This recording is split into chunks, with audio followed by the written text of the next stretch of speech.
Sudah 76 tahun Indonesia merdeka dengan ideologi Pancasila yang kita ketahui sebagai falsafah ataupun dasar negara kita. Pencapaian kedaulatan kemerdekaan itu tidak terlepas dari kaum muda yang turut berjuang hingga tetes darah penghabisan. Sudah seharusnya kita menyumbangkan dan mengamalkan nilai-nilai Pancasila dalam kehidupan. Tapi kenyataannya sampai saat ini pengalaman nilai-nilai Pancasila telah berkurang. Di manakah nilai ketuhanan yang Maha Esa jika toleransi umat beragama seakan tak ada lagi? Di manakah nilai kemanusiaan yang adil dan beradab hingga kita masih saling mengucilkan? Di manakah nilai persatuan Indonesia jika semangat nasionalisme sudah mulai luntur? Di manakah nilai kebijaksanaan dalam permusyawaratan jika masih mementingkan kepentingan pribadi? Dan di manakah nilai keadilan sosial jika kesenjangan sosial masih nampak jelas di depan mata kita? Marilah kita terapkan nilai-nilai luhur Pancasila mulai detik ini dan seterusnya. Marilah kita lihat kembali perjuangan para pendiri bangsa ini ketika mencetuskan Pancasila sebagai dasar negara. Penerapan Pancasila dalam berbagai aspek kehidupan berbangsa dan bernegara merupakan tantangan yang tidak mudah, karena selama masih mendapatkan banyak nilai yang tidak sesuai dengan nilai-nilai Pancasila, ketika itulah nilai Pancasila sedang diuji ketahanannya.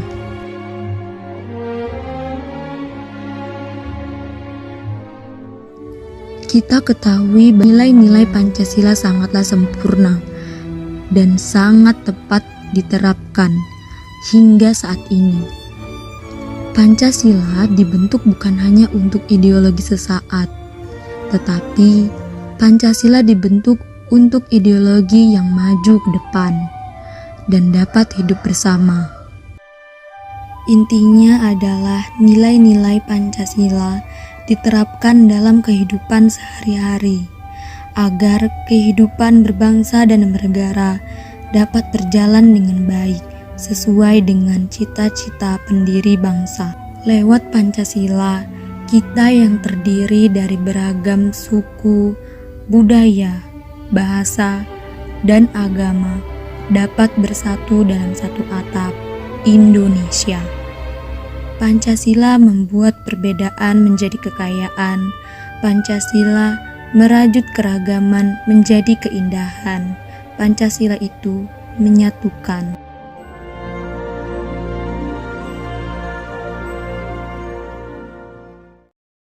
Kali ini kita akan membahas mengenai Pancasila sebagai ideologi terbuka.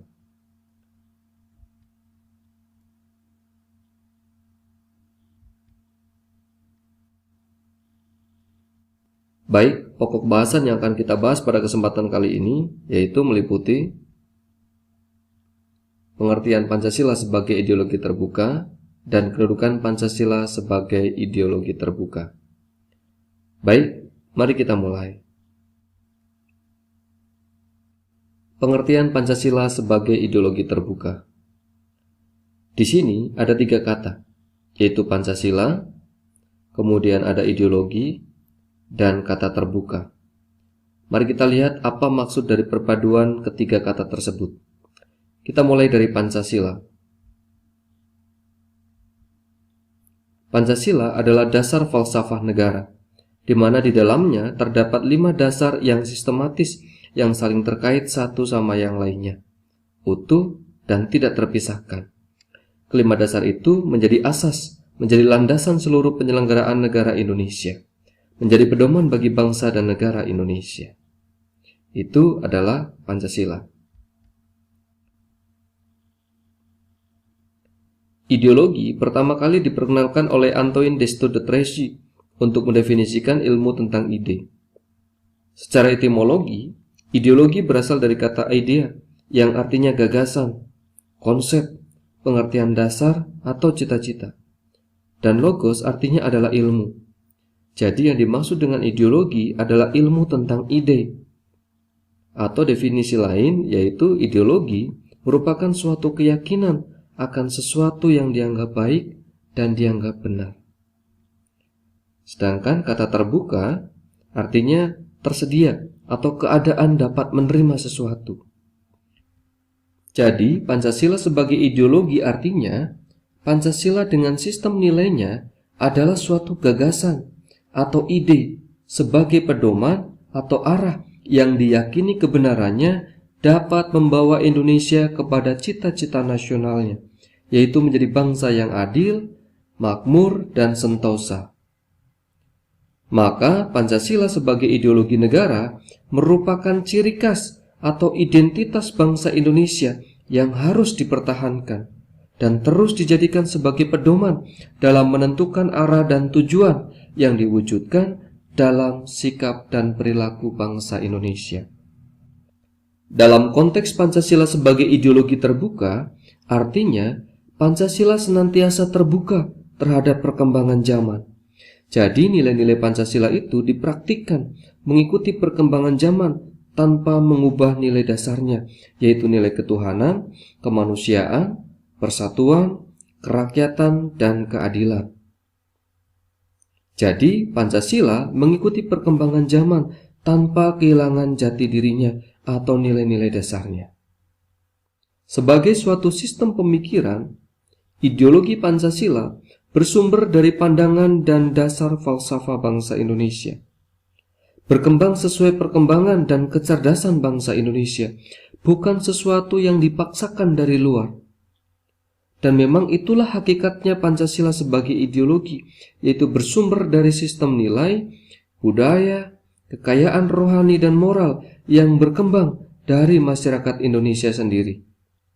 Kondisi di mana ideologi itu berasal dari luar atau berasal dari pandangan perseorangan, apalagi dipaksakan, itulah yang dinamakan ideologi yang bersifat tertutup.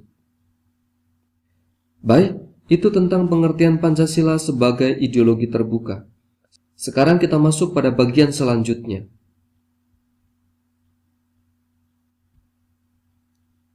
Kedudukan Pancasila sebagai ideologi terbuka.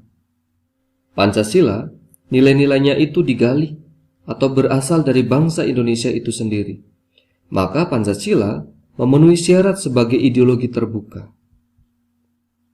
Keterbukaan Pancasila itu menunjukkan bahwa Pancasila itu dinamis, dapat menyesuaikan diri dengan perkembangan zaman, tidak usang lalu hilang, atau tidak terpakai lagi.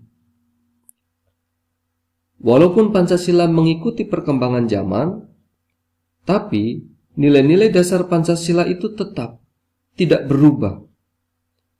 Namun pelaksanaannya disesuaikan dengan kebutuhan dan tantangan nyata yang dihadapi bangsa Indonesia setiap waktu. Keterbukaan ideologi Pancasila itu harus memperhatikan hal-hal seperti misalnya yang pertama, stabilitas nasional. Kedua, larangan untuk memasukkan pemikiran-pemikiran yang mengandung nilai-nilai yang bertentangan dengan Pancasila, misalnya seperti ideologi Marxisme, Leninisme, komunisme, serta mencegah berkembangnya paham liberal. Kemudian larangan terhadap pandangan ekstrim yang menggelisahkan kehidupan masyarakat. Itu adalah hal-hal yang perlu diperhatikan, meskipun Pancasila sebagai ideologi terbuka. Berdasarkan penjelasan tadi, kita dapat menemukan ada 3 substansi nilai Pancasila, yaitu nilai dasar, nilai instrumental, dan nilai praksis. Sekarang mari kita lihat penjelasan nilai dasar dalam konteks ideologi terbuka. Kita mulai dari yang pertama, yaitu nilai ketuhanan. Nilai ketuhanan sebagai ideologi terbuka. Ini merupakan bentuk hubungan warga negara Indonesia sebagai insan pribadi atau individu dengan Tuhan Yang Maha Esa, pencipta alam semesta. Bangsa Indonesia percaya akan adanya Tuhan Yang Maha Esa. Hal itu dapat dibuktikan bangsa Indonesia memeluk salah satu agama yang diakui oleh negara. Dan itu merupakan kebebasan manusia Indonesia untuk memilih agama yang diyakininya, atau untuk menganut aliran kepercayaan tertentu terhadap Tuhan Yang Maha Esa. Kemudian nilai kemanusiaan. Nilai kemanusiaan diwujudkan dalam bentuk hubungan warga negara Indonesia dengan sesama manusia sebagai makhluk sosial, diliputi suasana kekeluargaan dan saling mencintai satu sama lain, dan saling tolong-menolong. Kemudian nilai persatuan. Ini diwujudkan dalam bentuk hubungan warga negara Indonesia dengan bangsa dan negaranya. Setiap warga negara dituntut untuk taat pada peraturan perundang-undangan sebagai wujud rasa cinta terhadap tanah air, mengutamakan kepentingan bangsa dan negara di atas kepentingan pribadi atau golongannya. Kemudian nilai kerakyatan. Itu diwujudkan dalam bentuk hubungan warga negara Indonesia dengan kekuasaan dan pemerintahan yang merupakan pemegang kedaulatan rakyat. Setiap warga negara juga memiliki hak dan kewajiban untuk ikut serta dalam pemerintahan atau ikut serta terlibat dalam kehidupan kenegaraan. Kemudian nilai dasar yang kelima yaitu nilai keadilan. Diwujudkan dalam hubungan warga negara Indonesia dengan kesejahteraan dan keadilan dalam kehidupan bermasyarakat, berbangsa, dan bernegara. Baik, itu adalah tentang nilai dasar. Sekarang kita masuk ke nilai yang selanjutnya, yaitu nilai instrumental. Nilai instrumental ini merupakan penjabaran dari nilai-nilai dasar yang berupa peraturan dan lembaga-lembaga pelaksananya. Contoh dari nilai instrumental yaitu Undang-Undang Dasar, ketetapan MPR, peraturan perundang-undangan, dan lain sebagainya. Nilai instrumental dapat disesuaikan dengan perkembangan zaman dan aspirasi masyarakat yang berdasarkan nilai-nilai Pancasila. Baik, itu tentang nilai instrumental. Sekarang kita masuk ke nilai praksis. Nilai praksis ini merupakan realisasi atau praktik dari nilai-nilai instrumental yang berupa pengalaman nyata dalam kehidupan sehari-hari dalam hidup bermasyarakat, berbangsa, dan bernegara. Baik, itu tentang substansi nilai Pancasila, yaitu terdiri dari nilai dasar, nilai instrumental, dan nilai praksis. Baik, kita masuk ke materi selanjutnya, yaitu dimensi Pancasila.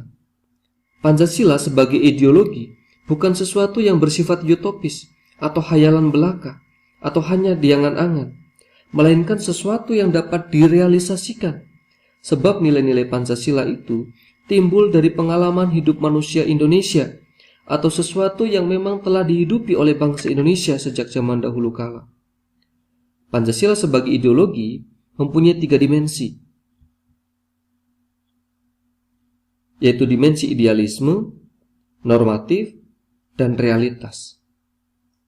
Dimensi idealisme maksudnya adalah nilai-nilai Pancasila itu berdasar pada dasar falsafah negara yang dianggap sebagai sesuatu yang ideal, yang cocok, atau sesuai untuk bangsa Indonesia. Pancasila itu mampu memberikan harapan, optimisme, serta memberikan motivasi bagi bangsa Indonesia untuk berupaya mewujudkan cita-citanya. Kemudian yang dimaksud dengan dimensi normatif adalah, ini artinya nilai-nilai yang terkandung dalam Pancasila itu dapat dijabarkan ke dalam suatu sistem norma. Pancasila terkandung dalam pembukaan UUD NRI tahun 1945 yang merupakan tertib hukum tertinggi dalam negara Republik Indonesia. Ini menunjukkan bahwa Pancasila dapat diwujudkan, dapat dijabarkan menjadi nyata nilai-nilainya dalam bentuk normatif, dalam bentuk aturan, dalam bentuk norma. Kemudian apa yang dimaksud dengan dimensi realitas? Apa yang dimaksud dengan dimensi realitas?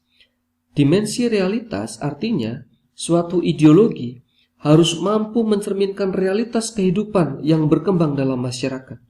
Dan Pancasila memiliki dimensi ini, sebab nilai-nilai Pancasila itu lahir dan sudah dihidupi oleh bangsa Indonesia sejak dahulu kala. Lahir dalam pengalaman bangsa Indonesia dalam berinteraksi dengan perkembangan zaman.